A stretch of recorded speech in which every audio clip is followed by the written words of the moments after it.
Hello, स्वागत आहे सगळ्यांचं आपल्या नवीन व्हिडिओमध्ये। आज मी गुरुवार मार्गशीर्ष महिन्याचा दुसरा गुरुवार आहे आणि त्या संदर्भात व्हिडिओ करणार आहे। सो मी पहिल्यांदा सगळी शॉपिंग करणार आहे, पूजेची जी काय असते ती। आणि मी ऑफिसमधून निघाली आहे, फुलं खरेदी करणार। पहिले तर खूप सुंदर अशी वेणी होती, वेणी घेतली,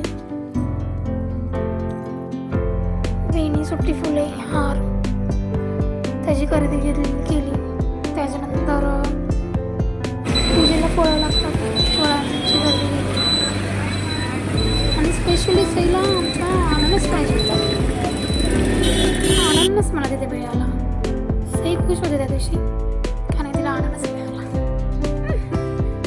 पाना बैना सगळे घेतली, भाजी खरेदी केली थोडीशी। मंजरमध्ये भाजी मार्केट खूप मोठं आहे, आमच्या मंजरमध्ये जास्त उत्पादन होतं भाज्यांचं। फायनल घरी आलो आणि पूजा हातपाय धुतले, फ्रेश झालो आणि पूजेची तयारी करायला सुरुवात केली। सई एका साईडला पूजेची तयारी करून देत होती, मला सगळंच मी स्वयंपाक करत होते। मी पूजा मला सईनेच करून दिली, मांडून दिली ॲक्च्युली। त्याच्यानंतर मी निम्मे मांडले। पण मला एक असं वाटतं की आपल्या मुलांना आपण हे संस्कार नक्कीच द्यावे।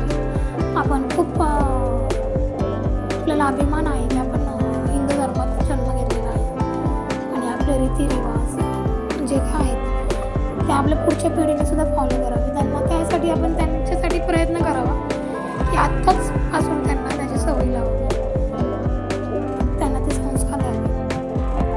तसं बेसिक सगळं सईला माहिती आहे, पूजेसाठी काय लागतं, पूजा कशी करावी,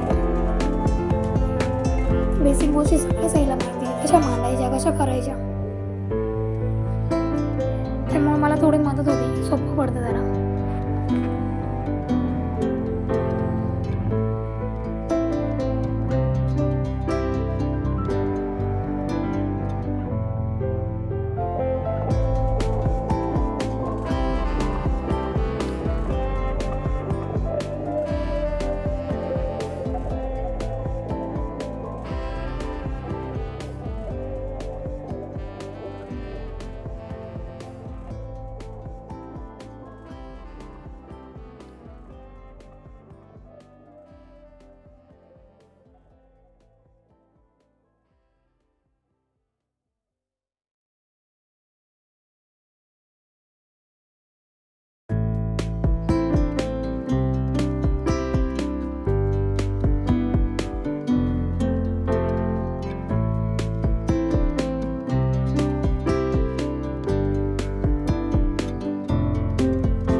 पूजा सगळी व्यवस्थित मांडून झाली,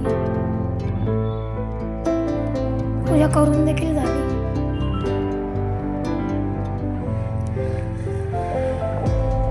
देवाकडे एवढेच प्रार्थना आहे की देवाने कष्ट करण्यासाठी आम्हाला शक्ती द्यावी, पाठीमागे उभं राहावं. सईने पण पूजा करून घेतली आणि सईने पोथी वाचन केले. सगळ्यांना मार्गशीर्ष महिन्याच्या, मार्गशीर्ष गुरुवारच्या हार्दिक शुभेच्छा.